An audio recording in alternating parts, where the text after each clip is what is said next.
আছেন, বর্তমানে আওয়ামী সরকার আমাদের সামনে একের পর এক নাটক নিয়ে আসছে। সারা দেশটাকে তারা শিক্ষা ক্ষেত্রে, চিকিৎসা ক্ষেত্র সহ দেশটাকে একটা অকার্যকর রাষ্ট্রে পরিণত করেছে। আজকে যদি আমরা দেশের অর্থনীতির দিকে তাকাই, তাহলে দেশের অর্থনীতি পুরোটাই ভঙ্গুর অবস্থা। আমরা দেখেছি ইসলামী ব্যাংকের অর্থনীতি পুরো একদম শূন্যের কোঠায়। সরকার ব্যাংকের মাধ্যমে নতুন টাকা ছাপাচ্ছে। আজকে মানুষ বাজারে যাচ্ছে, এই সরকার দ্রব্যমূল্যের নিয়ন্ত্রণ করতেও ব্যর্থ হয়েছে। সুতরাং এই ব্যর্থ অকার্যকর এই সরকারকে আমরা আর দেখতে চাই না। আজকে যেই পুতুল নির্বাচনের মাধ্যমে যে নির্বাচন কমিশন আমাদেরকে এই দামি সরকার উপহার দিয়েছে, সেই নির্বাচন কমিশনকেও এ দেশ থেকে পালাতে হবে। আজকে যারা জনগণের ভাগ্য নিয়ে ছিনিমিনি খেলতেছে, জনগণের মতামতকে যারা মূল্যায়ন করতেছে না, বিরোধী দল মতকে যারা নির্বিচারে জেলের মধ্যে কারারুদ্ধ করে রেখেছে, সেই জালিম সরকারের বিরুদ্ধে আজকে আমাদেরকে ঐক্যবদ্ধ হতে হবে। সমগ্র ঢাকা থেকে এই সরকার যদি তার সিদ্ধান্ত থেকে যদি ফিরে না আসে, জনগণের মতামতকে যদি তোয়াক্কা না তোলে, তাহলে আগামীতে কঠিন আন্দোলনের মাধ্যমে এই অবৈধ সরকারকে আমাদের দাবি আদায়ে বাধ্য করবো ইনশাআল্লাহ। আগামী দিনে সকল কর্মসূচিতে এখন এক হয়ে কাজ করার তৌফিক দান করেন, এই আহ্বান রেখে আমি আমার সংক্ষিপ্ত বক্তব্য শেষ করছি। মাসরুম মিনাল্লাহ ইয়াফাকুম করি। সংগ্রামী সাথী বন্ধুগণ, বিক্ষোভ মিছিল পূর্ব সমাবেশে এখন বক্তব্য রাখছেন ইসলামী যুব আন্দোলন বাংলাদেশ ঢাকা মহানগর দক্ষিণের সংগ্রামী সভাপতি যুবনেতা মাওলানা আল আমিন সোহাগ। نحمده ونصلي على رسوله الكريم أما بعد أعوذ بالله من الشيطان الرجيم بسم الله الرحمن الرحيم।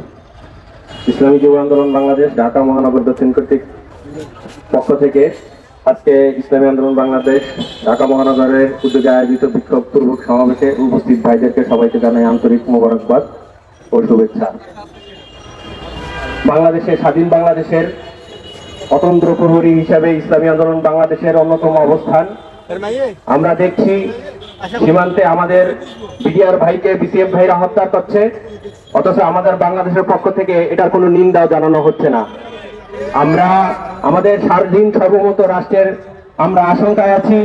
আমাদের শিক্ষা ব্যবস্থার উপরে যেভাবে ভারতীয় অগ্রাসন চেপে বসেছে, যেভাবে রাজনীতিতে ভারতীয় অগ্রাসন চেপে বসেছে, এই জগদ্দল পাথরকে নামাতে হলে ইনশাআল্লাহ চরমনায় বিশ্ব হুজুর চরমনায় নেতৃত্বে নামাতে হবে ইনশাআল্লাহ।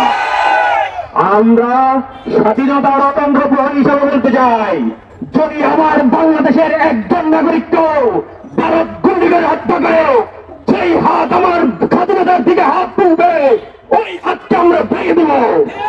সেই পা আমার দেশকে দখল করার জন্য আসবে, সেই হাত পাকে আমরা ভেঙে দেব ইনশাআল্লাহ। নাসরুম মিনাল্লাহ ফাতহুন করিব, আমার শরীর মুমিনিন।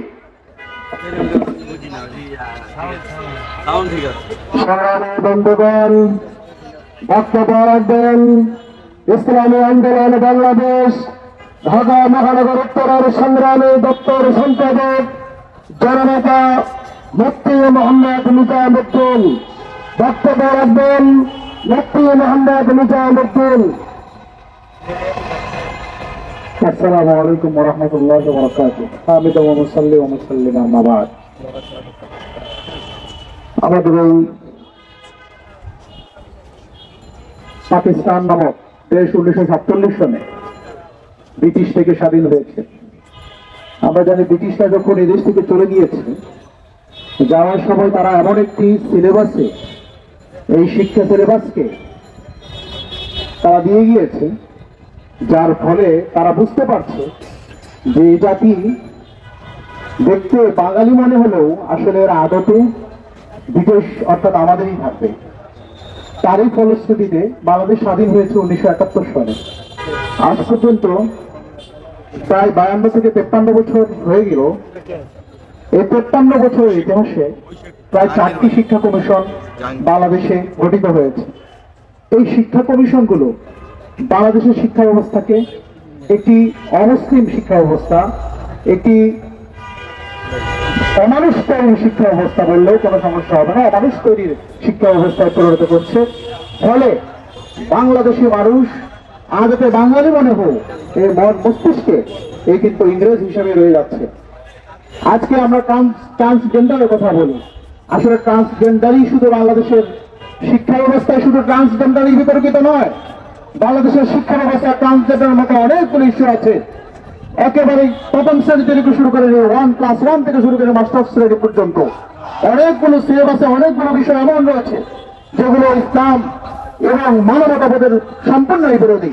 কাজেই আমরা এমন একটি আন্দোলন গড়ে তুলতে হবে, বিশ্ব চর্মনের নেতৃত্বে এমন আন্দোলন গড়ে তুলতে হবে যেটা এই ভঙ্গুর শিক্ষা ব্যবস্থা, এই ভঙ্গুর রাষ্ট্র ব্যবস্থাকে প্রতিহত করে একটি সুন্দর সুবিমল ইসলাম কায়েম করার প্রতি আমাদেরকে নির্দেশ দিবে। এই আশাবাদ ব্যক্ত করে আমি আমার সংক্ষিপ্ত আলোচনা শেষ করছি। আসসালামু আলাইকুম রহমতুল্লাহ। সংগ্রামী সাথী বন্ধুগণ, বিক্ষোভ মিছিল পূর্ব সমাবেশে এখন বক্তব্য ইসলামী আন্দোলন বাংলাদেশ ঢাকা মহানগর দক্ষিণের প্রচার ও দাওয়াত সম্পাদক হাফেজ মাওলানা মাকসুদুর রহমান। আলহামদুলিল্লাহ। ঢাকা মহানগরীর উদ্যোগে আয়োজিত আজকের এই বিক্ষোভ মিছিল পূর্ব সমাবেশের সংগ্রামী সভাপতি, উপস্থিত কেন্দ্রীয় জাতীয় নেতৃবৃন্দ, সাংবাদিক বন্ধুগণ, আগত বিক্ষুব্ধ ভাইরা, সমবেত ভাইরা আমার, একটি দেশের অন্যতম প্রাণ শক্তি হল দেশের ছাত্র এবং যুব সমাজ। এই ক্ষমতাসীন পেশিবাদী আওয়ামী সরকার এদেশের ছাত্র সমাজকে ধ্বংস করার জন্য শিক্ষার নামে কুশিক্ষাপূর্ণ সিলেবাস তৈরি করে দেশের ছাত্র সমাজকে ধ্বংস করার সকল নীল নকশা তারা চূড়ান্ত করেছে। অপরদিকে সমকামিতাকে সর্বত্র ছড়িয়ে দেওয়ার জন্য ট্রান্সজেন্ডার সহ বিভিন্ন নামে বেনামে তারা অপকর্মে লিপ্ত রয়েছে।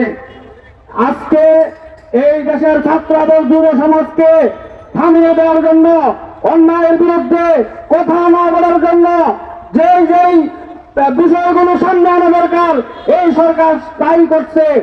কারণ এই সরকারকে ক্ষমতার নেশায়, এতটাই সরকার ক্ষমতার নেশায় মত্ত হয়েছে, দেশের ছাত্র এবং যুব সমাজকে ধ্বংস করা হলো, তারা ক্ষমতায় টিকে থাকতে চায়।